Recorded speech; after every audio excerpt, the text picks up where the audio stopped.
ओम अज्ञानतिमिरान्धस्य ज्ञानञ्जनशलाकया चक्षुरुन्मिलितमेन तस्मै श्रीगुरुवे नमः। श्रीचैतन्यमनोभीष्टं स्थापितं येन भूतले स्वयं रूपकदा मह्यं ददाति स्वपदान्तिकं। वन्देऽहं श्रीगुरु श्रीयुतपदकमलं श्रीगुरून् वैष्णवाचं श्रीरूपं साग्रजातं सागणरघुनाथान्वितं तं सजीवं साद्वैतं सावधूतं परिजनसहितं कृष्णचैतन्यदेवं श्रीराधाकृष्णपादान् सागणललिता श्रीविशाखान्विताश्च नारायणं नमस्कृत्यं नरं चैव नरोत्तमं देवीं सरस्वतीं व्यासं ततो जयमुदीरये सुनुतां स्वकथा कृष्ण पुण्यश्रवणकीर्तनं हृदयन्तस्तु भद्राणि विद्रोंसि सुरसतां नष्टप्रायेषु भद्रेषु नित्यं भागवत्सेवया भगवती उत्तम श्लोके भक्तिर्भवति नैष्टिकी तदा रजस्तमो भावः काम लोभादेश चेत चेत एतेन नावृतं स्थित सत्य प्रसिद्धति एवं प्रसन्न मनसो भगवद्भक्ति योगता भगवत विज्ञान मुक्त संगस्य जायते विद्यन्ते हृदय ग्रंथि छिद्यन्ते सर्वसंशयं चीयन्ते चास्य कर्माणि दृष्ट्वा एव आत्मनिश्वरे धर्मा प्रोजिटोकैटप्को नत्रो परमो निर्मत्सराणां सतां वेद्यं वास्त्रमत्र वस्तु शिवदं तापत्रय उन्मूलनं श्रीमद्भागवतं प्रमाणामलं प्रेमोपमार्थो महान् श्री चैतन्य महाप्रभु मतमिदं तत्रादरुणा पर हे कृष्ण करुणा सिंधु दीनबंधु जगतपतये गोपेश गोपिका कांत राधा कांत नमस्तुते तप्त कांचन गौरांगे श्री राधे वृंदावनेश्वरी वृषभानुसुते देवी प्रणमामि हरिप्रिये वाञ्छाकल्पतरुभ्यश्च कृपा सिन्धुभ्येव च पतितानां पावनेभ्यो वैष्णवेभ्यो नमः। जय श्री कृष्ण चैतन्य प्रभु नित्यानंद श्री अद्वैत गदाधर श्रीवासादि श्री गौर भक्तवृंद। हरे कृष्णा कृष्ण कृष्ण हरे हरे हरे राम राम राम हरे हरे। तो इसमें आज हम लोग को श्रीमद् भागवतम का स्कंद संख्या 8 अध्याय संख्या 19 और श्लोक संख्या 5 नंबर पढ़ना है। बोलते हैं यतो जातो हिरण्याक्षम चरन्नेकम इमामहिम प्रतिवीरम दिग्विजय नाविंदत गदायुधम। तुम्हारे ही वंश में हिरणाक्ष ने जन्म लिया था। वो केवल अपनी गदा लेकर सारी दिशाओं को जीतने के लिए बिना किसी सहायता के सारी पृथ्वी पर अकेले घूम आया, किंतु उसे कोई ऐसा वीर न मिला जो उसका सामना कर सके। तो हिरणाक्ष ने पहले, हिरणाक्ष जो हिरण्यकश्यपु का भाई है, इसने क्या किया, गदा लेकर पूरे पृथ्वी पर अकेले घुमा कि कोई उससे वीर मिले जो उससे युद्ध कर सके, लेकिन कोई ऐसा वीर नहीं मिला। फिर उसने क्या किया, यह विनिजितम कृक्षेण विष्णु क्षोम उद्धार आगतम आत्मानं जैनम मेने तद्दीय भूर्य नु अस्मरन। गर्भोदक सागर से पृथ्वी का उद्धार करते समय भगवान विष्णु ने वराह अवतार में हिरण्याक्ष का वध किया और उसके समक्ष प्रकट हो गए। तब घमासान युद्ध हुआ और भगवान ने उसे बड़ी कठिनाई से मारा। बाद में जब वह भगवान के हिरण्याक्ष के असाधारण पराक्रम के विषय में विचार किया तो उन्होंने अपने को सचमुच विजयी अनुभव किया। तो हिरण्याक्ष ने फिर गर्भोदक सागर में ले जाकर पृथ्वी को छिपा दिया। और गर्भोदक सागर में जब पृथ्वी को छिपा दिया तो भगवान विष्णु वराह रूप में अवतार लेकर हिरण्याक्ष का वध करते हैं और फिर बोलते हैं जो उनके समक्ष प्रकट हो गया भगवान विष्णु से युद्ध करने के लिए, हिरणाक्ष प्रकट हुआ और भगवान से युद्ध किया। तब घमासान युद्ध हुआ और भगवान ने उसे बड़ी कठिनाई से मारा। बाद में जब भगवान ने हिरणाक्ष के असाधारण पराक्रम के विषय में विचार किया तो उन्होंने सचमुच अपने को विजयी अनुभव किया कि इतने महान योद्धा से भगवान ने पराक्रम, जो हिरणाक्ष था, असाधारण पराक्रम के विषय में विचार करने लगे कि बहुत ही असाधारण पराक्रम था उसको, जिसको उसको पराजित करना। जबकि था ये भगवान का नित्य सिद्ध पार्षद वैकुंठ में। हिरणाक्ष और हिरण्यकशिपु जय और विजय थे और 4 कुमारों के श्राप से ये जो है असुर बने थे। और भगवान वीर रस का आस्वादन करने के लिए ही इनको श्राप दिलवाया था उनसे। इस प्रकार ये असुर बनते हैं और भगवान से भिड़ जाते हैं, युद्ध करते हैं। वो तो निसम्यम तद्वम भ्रात्रम हिरण्यकश्यपु पुराम हंतु भ्रातृहणम क्रुद्धो जगाम नीलयम हरे। जब हिरण्यकश्यपु ने सुना कि उसके भाई का वध कर दिया गया है तो वह अत्यंत क्रुद्ध होकर अपने भाई के हत्यारे विष्णु को मारने उनके धाम चला गया। तो जब हिरण्यकशिपु को पता लगा कि उसके भाई जो हिरण्याक्ष हैं उनका उनका उनके भाई का वध कर दिया गया है तो हिरण्यकशिपु बहुत ही क्रुद्ध होता है और विष्णु को खोजने लगता है युद्ध करने के लिए, मारने के लिए। तमायांतम समालोकम शूलपाणि कृतांतवत चिंतयामास कालज्ञो विष्णु माया विना वरम। हिरण्यकशिपु को हाथ में त्रिशूल लिए साक्षात काल की भांति आगे बढ़ते देखकर समस्त मायावियों में श्रेष्ठ और काल की गति को जानने वाला भगवान विष्णु ने इस प्रकार सोचा। क्या बता रहे हैं कि हिरण्यकशिपु को हाथ में त्रिशूल लिए साक्षात काल की भांति आगे बढ़ते देखकर, तो हिरण्यकशिपु हाथ में त्रिशूल लेकर और भगवान विष्णु को खोज रहा था कि मैं जैसे ही मिलेगा विष्णु वैसे ही उनका वध कर देंगे, क्योंकि उनके भाई का वध भगवान विष्णु ने करा था, हिरण्याक्ष का। बोलते हैं यतो यतो अहम तत्रस्यो मृत्यु प्राणभृतामिमं अतो अहमस्य हृदय प्रवेक्ष्यामि पराग्रदृशम। जहां कहीं भी मैं जाऊंगा हिरण्यकशिपु मेरा पीछा करेगा, जिस तरह मृत्यु सभी जीवों का पीछा करता है। अतएव मेरे लिए यही श्रेयस्कर होगा कि उनके अंतःस्थल में प्रवेश कर जाऊं। तब यह अपनी केवल बहिर्मुखी दृष्टि की शक्ति के द्वारा ही मुझे नहीं देख सकेगा। तो इस तरह से भगवान विष्णु ने विचार किया कि जहां जहां हिरण्यकशिपु मेरा पीछा करेगा, और जिस तरह मृत्यु सभी जीवों का पीछा करती है, उसी तरह हिरण्यकशिपु भी मेरा पीछा करेगा। अतः श्रेयस्कर क्या होगा कि मैं इसके अमता स्थल में प्रवेश कर जाता हूँ। तब ये अपनी केवल बहिर्मुखी दृष्टि की शक्ति के कारण मुझे नहीं देख पाएगा। तो इस तरह से भगवान ने विचार किया कि मैं इसके अंतःकरण में ही प्रवेश कर जाता हूँ। एवं स निश्चित्य रिपो शरीरम माधावतो निर्विशेष सुरेंद्रम श्रास्या नीलांत अर्हति सूक्ष्मदेहम स तत्प्राण रंध्रेण विविज्ञ चेताम। भगवान वामन देव ने आगे कहा कि हे असुरराज, इस निर्णय के बाद भगवान अपने पीछे तेजी से दौड़ते आए अपने शत्रु हिरण्यकशिपु के शरीर में प्रवेश कर गए। सूक्ष्म शरीर जिसकी हिरण्यकशिपु कल्पना भी नहीं कर सकता था, धारण करके चिंतामग्न भगवान विष्णु उसकी श्वास के साथ उसके नथुने में प्रविष्ट हो गए। तो बता रहे हैं कि इस प्रकार वामन देव ने आगे कहा कि हे असुरराज, इस निर्णय के बाद भगवान अपने पीछे तेजी से दौड़ रहे हिरण्यकशिपु के शरीर में प्रवेश कर गए, हृदय में। सूक्ष्म शरीर जिसकी हिरण्यकशिपु कल्पना भी नहीं कर सकता था, धारण करके चिंतामग्न भगवान विष्णु उसकी श्वास के साथ उसके नथुनों में प्रविष्ट हो गए। बोलते हैं भगवान पहले से ही हर एक के हृदय में विद्यमान है। ईश्वरा सर्वभूता नाम हृदय अर्जुन तिष्ठति। अति तर्क के अनुसार हिरण्यकशिपु के शरीर के भीतर प्रवेश करना विष्णु के लिए जरा भी कठिन नहीं था। भगवान विष्णु हिरण्यकशिपु से भयभीत थे, प्रत्युत करुणावश भगवान चिंतित थे कि उसके कल्याण के लिए क्या किया जाए। ऐसा नहीं था कि भगवान हिरण्यकशिपु से भयभीत थे, वो बस चिंतित थे कि इसका कल्याण किस तरह किया जाए। इसके बारे में चिंतित होने के कारण भगवान ने ये सोचा कि पहले हिरण्यकशिपु के भीतर मैं प्रवेश कर जाता हूँ। स तन्निकेत परिमृश्य शून्यम ममापश्यमानं कुपितो ननादम क्षमाघादिशं ख विवरा समुद्रान् विष्णु विचिन्तवन् ददर्श वीरम्। भगवान विष्णु के निवास स्थान को रिक्त देखकर हिरण्यकशिपु ने सर्वत्र उनकी खोज करनी शुरू की। उन्हें न पाने के कारण कुपित होकर हिरण्यकशिपु ने जोर से गर्जना की, और फिर सारे ब्रह्मांड, पृथ्वी लोक, स्वर्ग लोक, सारी दिशाएं और सारी गुफाओं एवं समुद्रों में उन्हें खोजना शुरू किया, किंतु वह महान वीर भगवान विष्णु को कहीं नहीं देख पाया। तो इस तरह से हिरण्यकशिपु हाथ में त्रिशूल लेकर और सर्वत्र ही भगवान को खोजने लगता है। वो बहुत ही कुपित था और जोर से गर्जना कर रहा था। पूरे ब्रह्मांड में, पृथ्वी लोक, स्वर्ग लोक, सारी दिशाओं, सारी गुफाओं, समुद्रों में खोजता गया कि कहीं भी भगवान विष्णु दिखे और मैं अपने त्रिशूल से उनका वध कर दूं, लेकिन कहीं भी भगवान विष्णु को न पाया वो।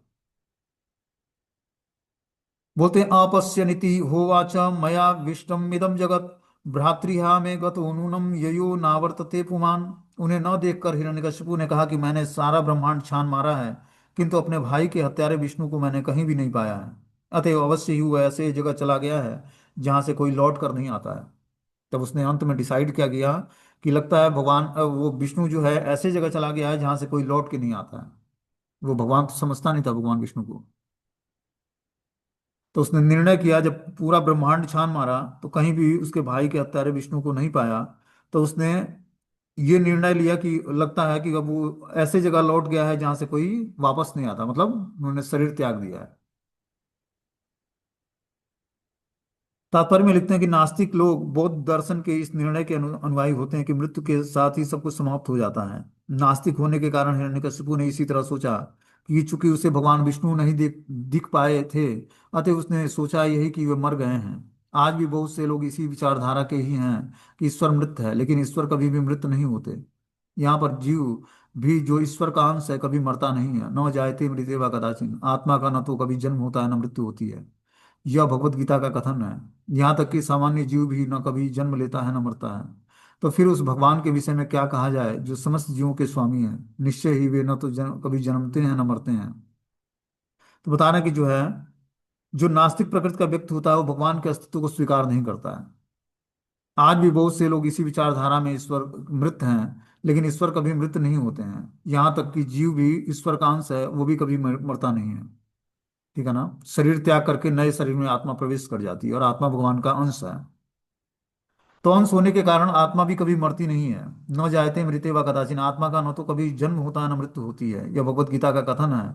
यहाँ तक कि सामान्य जीव भी कभी न तो जन्म लेता है न मरता है। तो फिर उस भगवान के विषय में क्या कहा जाए जो समस्त जीवों के स्वामी हैं।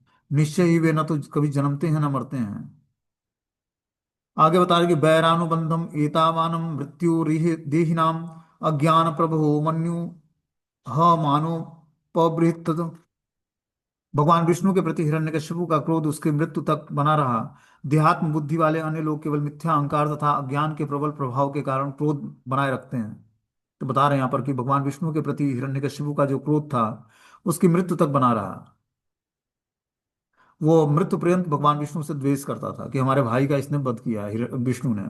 इस कारण से वो हमेशा जो है वो द्रोही व्यवहार करता था। देहात्म बुद्धि वाले अन्य लोग केवल मिथ्या अहंकार अथवा ज्ञान के प्रबल प्रभाव के कारण क्रोध बनाए रखते हैं। तो जो व्यक्ति देहात्म बुद्धि में होता है वो मिथ्या अहंकार और अज्ञानता के कारण, प्रबल प्रभाव के कारण क्रोध बनाए रखता है किसी व्यक्ति पर। चलो कुछ गलतियां होती हैं, व्यक्ति क्रोधित होता है, लेकिन फिर धीरे धीरे भूल जाना चाहिए उस गलतियों को, उसको क्षमा कर देना चाहिए। लेकिन जो आसुरी प्रकृति का व्यक्ति है, देहात्म बुद्धि में है, वो मिथ्या अहंकार और अज्ञानता के कारण उस क्रोध को बनाए रखता है पूरे जीवन भर।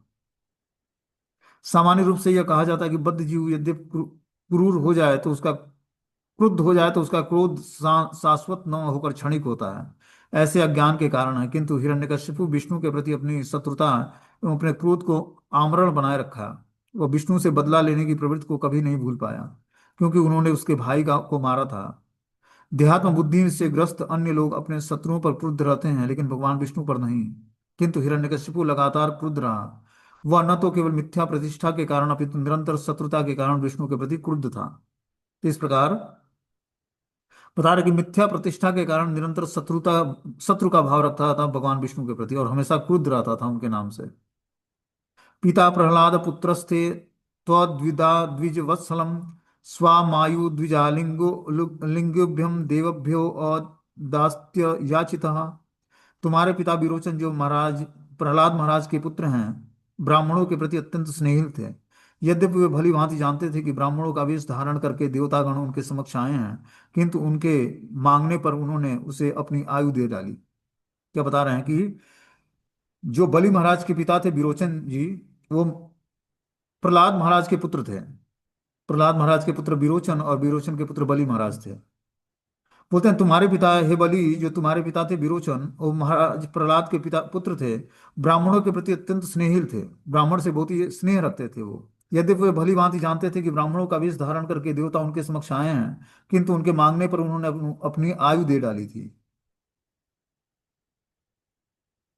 बोलते हैं तात्पर्य में कि बलि के पिता महाराजा विरोचन ब्राह्मण वर्ग से इतने प्रसन्न थे कि वे जानते हुए भी कि उसने दान लेने के लिए ब्राह्मणों का वेश धारण करके देवता आए हैं, उन्होंने दान देना स्वीकार कर लिया।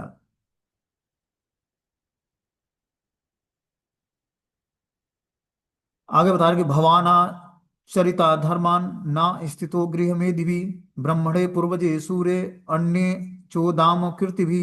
तुमने भी गृहस्थ ब्राह्मणों अपने पुरखों और महान कार्यों के लिए सुविख्यात सूरवीरों जैसे महान पुरुषों के सिद्धांतों का पालन किया है। भगवान पहले गुणगान करते हैं बलि महाराज का। बोलते हैं तुमने भी ये बलि गृहस्थ ब्राह्मणों अपने पुरखों तथा महान कार्यों के सुविख्यात सूरवीरों जैसे महान पुरुषों के सिद्धांतों का पालन किया है। तस्मात् तत्तो महिमिषं द्वेड़े अहम वर दर्शभात पदानि श्रेणी दैत्येन्द्रम संमितानि पदा मम। हे दैत्यराज, ऐसा कुलीन और मुक्त हस्त दान देने वाला आप आपसे मैं अपने पैरों के माप की केवल 3 पग भूमि की याचना करता हूँ। तब भगवान अब मांगना शुरू करते हैं। पहले तो भगवान ने ग्लोरिफिकेशन किया इसका, बलि महाराज का, उनको ग्लोरीफाई किया, मतलब उनका गुणगान किया। उसके बाद मांगना शुरू करते हैं। कि ब्राह्मण का कर्तव्य है कि जब राजा से मांगने जाए तो पहले उसको उसके गुणों का गुणगान करे, और ऐसा नहीं कि झूठा गुणगान, जो उसके अंदर वास्तविक क्वालिटी है उसका गुणगान करे, फिर अपनी याचनाएं मांगे, अपनी याचना करे, कुछ डिमांड करे। बोला भगवान ने कि हे दैत्यराज, ऐसे कुलीन और मुक्त हस्त दान देने वाले आपसे मैं अपने पैरों के माप के केवल 3 पग भूमि की याचना करता हूँ। भगवान वामन देव अपने पैरों के माप के बराबर केवल 3 पग भूमि की याचना कर रहे थे। उन्हें आवश्यकता से अधिक भूमि नहीं चाहिए था, किंतु यद्यपि उन्होंने सामान्य मानवीय बालक का वेश बना रखा था, वास्तव में वे ऊर्ध्व मध्य और अधोलोकों से घिरी भूमि को दान लेना चाह रहे थे। भगवान ने अपना पराक्रम दिखलाने के लिए ऐसा किया। तो अभी तक बलि को ये पता नहीं था कि ये जो बटु ब्रह्मचारी हैं ये भगवान हैं। ठीक है ना। तो इसलिए उन्होंने, भगवान ने उनको ऊर्ध्व मध्य और अधोलोकों को नापने के लिए घिरी भूमि को दान में लेने के लिए ऐसा उनसे 3 पग भूमि का बहाना बनाया था। भगवान ने अपना पराक्रम दिखलाने के लिए ऐसा किया था कि मैं अपना पराक्रम दिखलाऊंगा कि 3 पग भूमि में मैं क्या क्या नाप लेता हूं। बोलते हैं, नान्यते कामये राजन वदान्या जगदीश्वरात् नैनम प्राप्नोति वे विद्वान यावा दर्थ प्रतिग्रहम।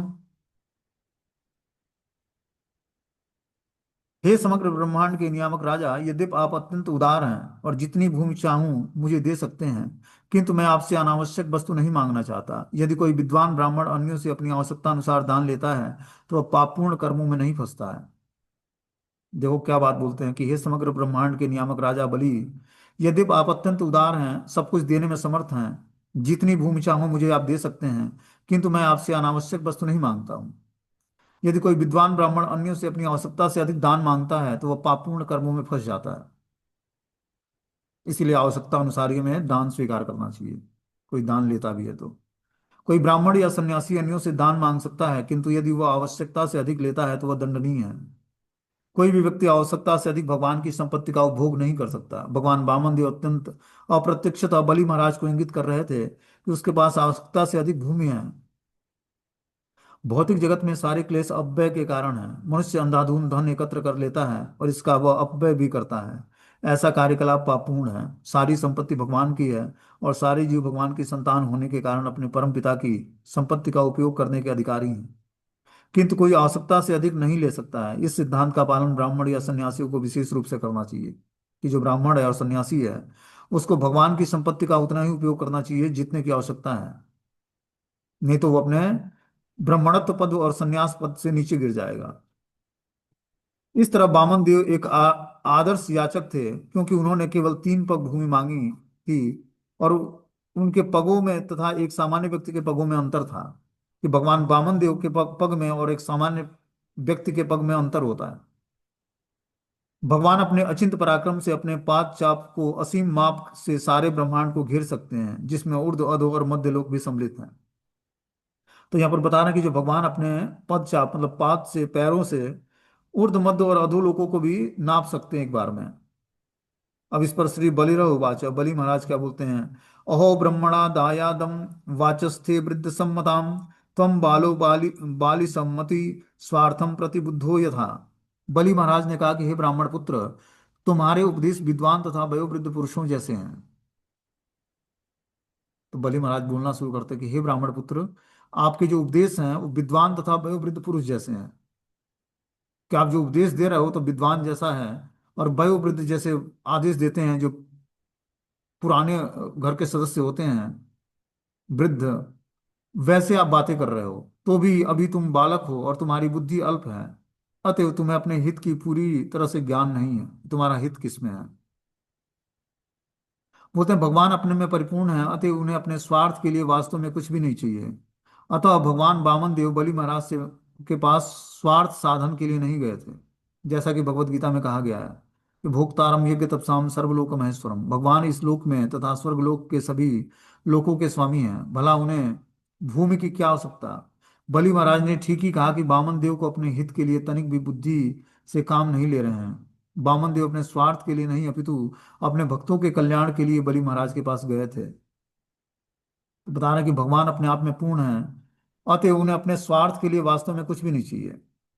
भगवान अपने आप में पूर्ण है, उनको जो भी चाहिए वो खुद ही ले सकते हैं, क्योंकि सारी संपत्ति उन्हीं की है। लेकिन वास्तव में उन्हें कुछ भी नहीं चाहिए, अतः भगवान वामन देव बलि महाराज के पास स्वार्थ साधन के लिए नहीं गए थे। वो तो जैसे भगवत गीता के 5वें अध्याय के 29वें श्लोक में बताया गया, भोक्तारम यज्ञ तपसाम सर्वलोक महेश्वरम। भगवान समस्त यज्ञ और तपस्याओं के भोक्ता हैं और सर्व लोकों के महेश्वर हैं। भगवान इस लोक के तथा स्वर्ग लोक के सभी लोकों के स्वामी हैं। वामन देव को अपने हित के लिए तनिक भी बुद्धि से काम नहीं ले रहे थे। वामन देव अपने स्वार्थ के लिए अपितु के लिए नहीं अपितु अपने भक्तों के कल्याण के लिए बलि महाराज के पास गए थे। बुद्धि से काम नहीं ले रहे भक्तगण भगवान को प्रसन्न करने के लिए अपने सारे स्वार्थ को की बलि चढ़ा देते हैं। इसी तरह भगवान भी अपना निजी स्वार्थ न रखते हुए भक्तों के लिए कुछ भी कर सकते हैं जो स्वयं पूर्ण है, और उसमें भला कोई स्वार्थ कैसे है। तो यहाँ बता रहे हैं कि जो है इस तरह भगवान भी अपने निजी स्वार्थ न रखते हुए भक्तों के लिए सब कुछ कर सकते हैं। कि भगवान का कोई अपना निजी स्वार्थ नहीं होता है। वो भक्तों के लिए कोई भी काम करते हैं इस भौतिक संसार में। बोलते हैं माँ वाचो भी समारम राध्यम लोका नामेक ईश्वरम पदत्रयम वृणीते यो अबुद्धि माँ द्वीप दासुसम। मैं तुम्हें सचमुच समूचा द्वीप दे सकता हूँ क्योंकि मैं ब्रह्मांड के तीनों विभागों का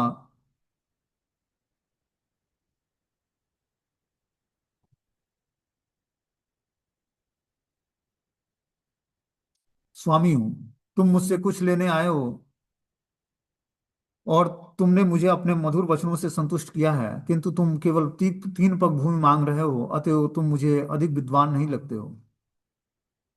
तो बलि महाराज ने बोला कि हे ब्राह्मण, आप अपनी बातों से मैं संतुष्ट कर लिए हो और आपके मधुर वचनों से मैं संतुष्ट भी हुआ, किंतु तुम 3 पग भूमि मांगते हो, अतएव तुम मुझे अधिक बुद्धिमान नहीं लगते हो।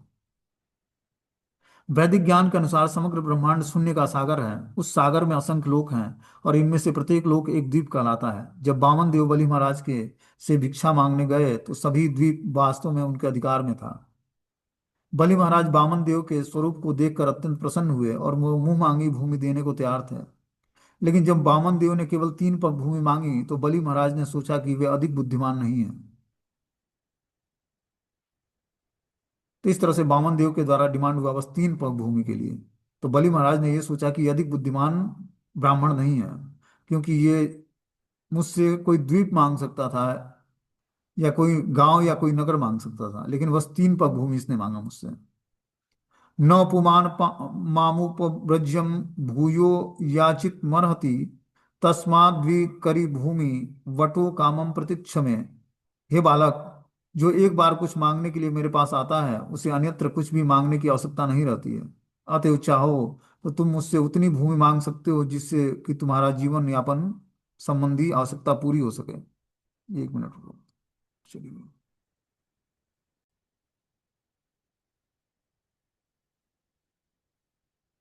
इस प्रकार बता रहे हैं कि तुम मुझसे कुछ लेने आए हो और तुमने मुझे अपने मधुर वचनों से संतुष्ट किया है, अतएव किंतु तुम केवल 3 पग भूमि मांग रहे हो, अतएव तुम मुझे अधिक बुद्धिमान नहीं लगते हो। वैदिक ज्ञान के अनुसार समग्र ब्रह्मांड शून्य का सागर है और बलि महाराज बामन देव के स्वरूप को देखकर अत्यंत प्रसन्न थे और वे मुंह मांगी भूमि को देने को तैयार थे। लेकिन जब बामन देव ने केवल 3 पग भूमि मांगी तो बलि महाराज ने सोचा कि ये अधिक बुद्धिमान नहीं है। आगे बता रहे कि नौ पुमानम आपु व्रज्यम भूयो याचित मर्हति तस्मात् वीति करी भूमि वटो कामम प्रतीक्ष में। हे बालक, जो एक बार कुछ मांगने के लिए मेरे पास आता है उसे अन्यत्र कुछ भी मांगने की आवश्यकता नहीं रहती। अतएव चाहो तो तुम मुझसे उतनी भूमि मांग सकते हो जिससे कि तुम्हारा जीवन यापन संबंधी आवश्यकताएं पूरी हो सके। तो इस तरह से भगवान बामन देव के सामने ये प्रस्ताव रखा बलि महाराज ने कि आप मुझसे उतनी भूमि मांग लो जिससे कि फिर जीवन में कुछ मांगने की जरूरत ना पड़े और तुम्हारा जीवन यापन संबंधी आवश्यकता पूरी होती रहे।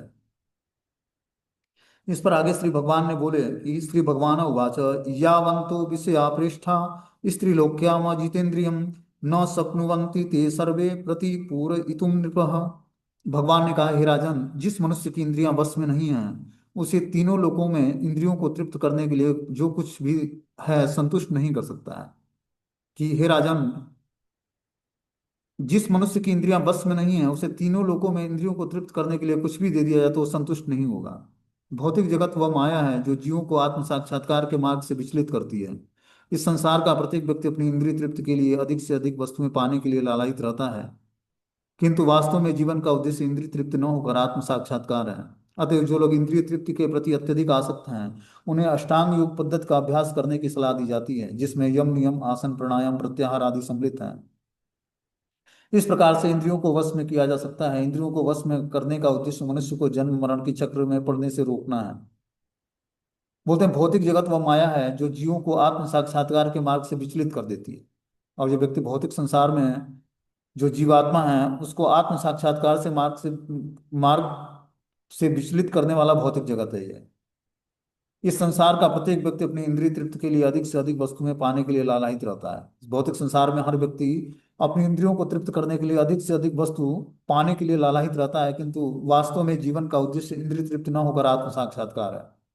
कि जो जीवन का उद्देश्य क्या है, इंद्रिय तृप्त न करके क्या करना है, आत्म साक्षात्कार के लिए प्रयास करना है। जो लोग इंद्रिय तृप्ति के प्रति अत्यधिक आसक्त होते हैं उन्हें अष्टांग योग पद्धति का अभ्यास करने की सलाह दी जाती है। कि जो लोग ज्यादा से ज्यादा इंद्रिय भोग में लगे हैं और अधिक आसक्त हैं इंद्रिय भोग से, उन्हें क्या सलाह दी जाती है शास्त्र के अनुसार, कि वह अष्टांग योग की विधि का पालन करें, जिसमें यम नियम, आसन, प्राणायाम, प्रत्याहार आदि सम्मिलित हैं। तो जिसमें यम नियम मतलब क्या करने योग्य है, क्या करने योग्य नहीं है, फिर आसन का अभ्यास करें, प्राणायाम का अभ्यास करें, प्रत्याहार आदि इस तरह से योगाभ्यास करें, तो इस प्रकार से इंद्रियों को वश में किया जा सकता है।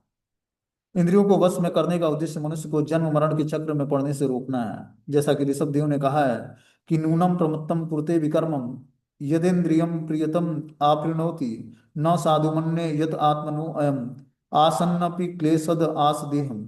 जब कोई मनुष्य इंद्रिय तृप्ति को जीवन का लक्ष्य मान बैठता है तो वह निश्चित रूप से भौतिक जीवन के पीछे पागल हो जाता है और सभी प्रकार के पाप कर्मों में लिप्त रहता है।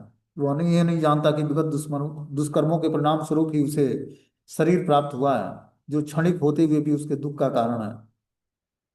बता रहे हैं कि जब कोई मनुष्य इंद्रिय तृप्ति को जीवन का लक्ष्य मान लेता है, कि उसके जीवन का उद्देश्य बस इंद्रिय तृप्ति है, तो वह निश्चित रूप से भौतिक जीवन के पीछे पागल हो जाता है और इस तरह सभी प्रकार के पाप कर्मों में लिप्त रहने लगता है। वह यह नहीं जानता कि विगत दुष्कर्मों के परिणाम स्वरूप है उसे यह शरीर प्राप्त हुआ है, जो क्षणिक होते हुए भी उसके दुख का कारण है। वास्तव में जीव को यह भौतिक शरीर नहीं ग्रहण करना चाहिए, किंतु इंद्रिय तृप्ति के लिए ही उसे यह शरीर दिया गया है। अतएव मेरे विचार से किसी भी बुद्धिमान व्यक्ति के लिए उपयुक्त नहीं होगा कि वह पुनः इंद्रिय तृप्ति के कार्यों में लिप्त हो, जिससे वह लगातार एक के बाद दूसरा भौतिक शरीर धारण करे। अतः ऋषभ देव के अनुसार इस भौतिक जगत के सारे मनुष्य पागलों की तरह उन कार्यों में लगे हैं जिन्हें उन्हें नहीं करना चाहिए, किंतु जिन्हें वे एकमात्र इंद्रिय तृप्ति के लिए अवश्य संपन्न करते हैं। ऐसे कार्य उत्तम नहीं है, क्योंकि इससे उसे अगले जीवन में अपने दुष्कर्मों के दंड स्वरूप पुनः शरीर धारण करना पड़ेगा और पुनः दूसरे शरीर प्राप्त होने पर उसे संसार में बार बार कष्ट भोगना पड़ेगा। अतः वैदिक या विद्वान संस्कृति, ब्राह्मण संस्कृति मनुष्य को सिखाती है कि किस प्रकार जीवन की न्यूनतम आवश्यकताओं से संतुष्ट रहा जाए। कि मनुष्य जीवन में जो व्यक्ति की न्यूनतम आवश्यकता है उसको तृप्त करके व्यक्ति संतुष्ट होएगा, तभी जाकर वो जीवन के वास्तविक उद्देश्य को प्राप्त कर पाएगा, आत्म साक्षात्कार के रास्ते पर आगे बढ़ पाएगा। जब तक आत्म साक्षात्कार के रास्ते पर आगे नहीं बढ़ेगा और इंद्रिय भोग को ही अपना जीवन का केंद्र बिंदु बनाएगा, तब तक वो बद्ध अवस्था में रहेगा। लेकिन बद्ध अवस्था से मुक्ति के लिए उसको क्या करना पड़ेगा, धीरे धीरे इंद्रिय तृप्ति की समस्त वासनाओं पर विजय प्राप्त करना पड़ेगा। आगे बोलते हैं त्रिभी क्रमे रसंतुष्टो द्वीपे नापि न पूयते नव वर्षम समेते न सप्त दीपा वरिक्षया। यदि मैं 3 पग भूमि से संतुष्ट न हूं, तब तो यह निश्चय है कि 9 वर्षों से युक्त 7 दीपों में से एक दीप पाकर भी मैं संतुष्ट नहीं होऊंगा। यदि मुझे एक दीप भी मिल जाए तो मैं वो अन्य दीपों को पाने की आशा करूंगा। तो बलि महाराज ने बताया कि अगर जो मैं 3 पग भूमि से संतुष्ट नहीं हूं, तो यह निश्चय ही कि 9 वर्षों से युक्त 7 द्वीपों में भी से एक द्वीप पाकर भी मैं संतुष्ट नहीं होऊंगा। यदि मुझे एक द्वीप भी मिल जाता है तो मैं अन्य द्वीपों को पाने की आशा करूंगा। कि एक द्वीप आप दे भी देते हो तो 9 द्वीप हैं, तो मैं 9 द्वीपों को पाने की आशा करूंगा। सप्तदीपाधिपत्यो नृपा वैरण्य गदादयम् अर्थे कामे गदानान्तं तृणायाम इति न श्रुत। हमने सुना है कि यद्यपि महाराजा पृथु तथा महाराजा गय जैसे शक्तिशाली राजाओं ने 7 द्वीपों पर स्वामित्व प्राप्त कर लिया था, किंतु फिर भी उन्हें न तो संतोष प्राप्त हुआ, न ही वे अपने आकांक्षाओं को का कोई अंत पा सके। तो बता रहे हैं कि जो है बलि महाराज उस ब्राह्मण बटु ब्रह्मचारी ने बोला कि हे महाराजा बलि, हमने सुना है कि यद्यपि महाराजा पृथु तथा गय जैसे शक्तिशाली राजाओं ने 7 द्वीपों पर स्वामित्व प्राप्त कर लिया था, किंतु फिर भी उन्हें संतोष प्राप्त नहीं हुआ। वे अपनी महत आकांक्षाओं को कोई का अंत नहीं पा सके। यदृक्षो प्रपन्नेन संतुष्टो वर्तते सुखम नान संतुष्ट स्त्री भी लोके रजितात्मोपसादिते।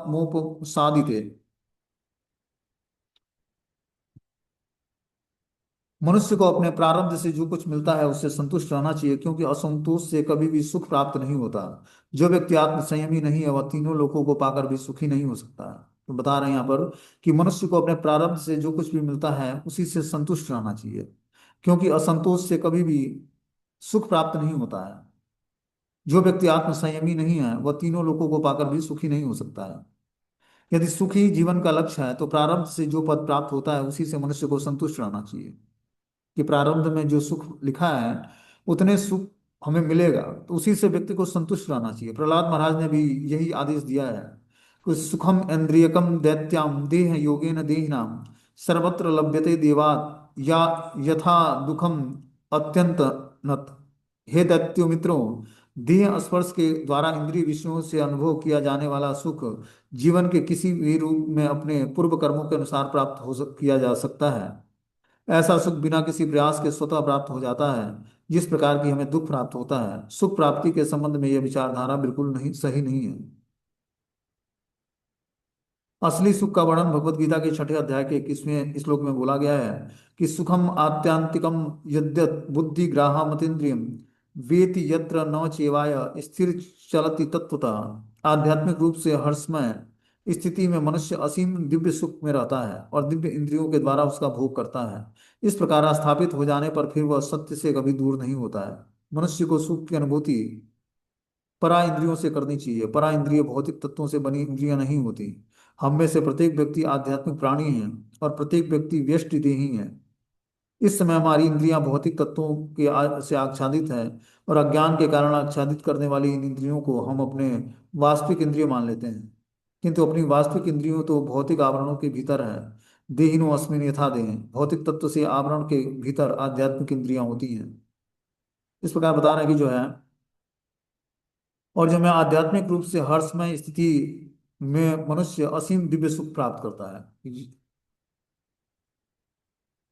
कि जब वो हर्षमय स्थिति में होता है तो वो दिव्य सुख प्राप्त करता है और दिव्य इंद्रियों के द्वारा उसका भोग करता है। इस प्रकार स्थापित हो जाने पर फिर वो सत्य से कभी दूर नहीं होता। मनुष्य को सुख की अनुभूति परा इंद्रियों से करनी चाहिए। परा इंद्रियां भौतिक तत्वों से नहीं बनी होती हैं, वो आध्यात्मिक तत्व से बना होता है।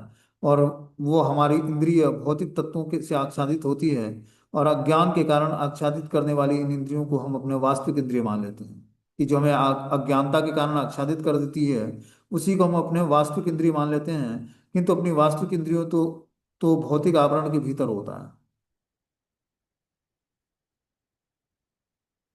इस प्रकार बता रहे हैं कि आध्यात्मिक इंद्रियों की तुष्टि का वर्णन इस प्रकार हुआ है कि ऋषि के न ऋषिकेश सेवनम भक्ति रुच्यते। जब इंद्रियां ऋषिकेश की भक्ति में लगी रहती हैं तब इन इंद्रियों की पूर्ण तुष्टि होती है। इंद्रिय तृप्ति के इस श्रेष्ठ ज्ञान के बिना कोई अपनी भौतिक इंद्रियों को तुष्ट करने का प्रयास कर सकता है, किंतु उसे सुख नहीं मिलेगा। तो जब तक हम अपनी इंद्रियों को, दिव्य इंद्रियों को भगवान की दिव्य सेवा में नहीं लगाएंगे, तब तक हमारी इंद्रियां सेटिस्फाई नहीं होंगी। और इंद्रियों की अभिलाषा को चाहे कोई बढ़ा ले और अपनी इंद्रिय तुष्टि के लिए इच्छित फल भी प्राप्त कर ले, किंतु उसे कभी सुख और संतोष प्राप्त नहीं होगा, क्योंकि यह भौतिक स्तर पर होता है। तो हमें अपने आध्यात्मिक स्तर पर इंद्रियों को सेटिस्फाई करने के लिए कृष्ण भावनामृत आंदोलन में भगवान की श्री सेवा में जुड़ना पड़ेगा, तब जाकर हमारी आध्यात्मिक इंद्रियां तुष्ट होंगी। और फिर उसमें धीरे धीरे जो है हम सेटिस्फाई होंगे और भगवान को तत्व से जानने की हमारे अंदर इच्छा जागृत होगी। ठीक है। अब आगे जो है 25वां श्लोक है, इसको हम लोग कल के क्लास में सुनेंगे। हरे कृष्णा।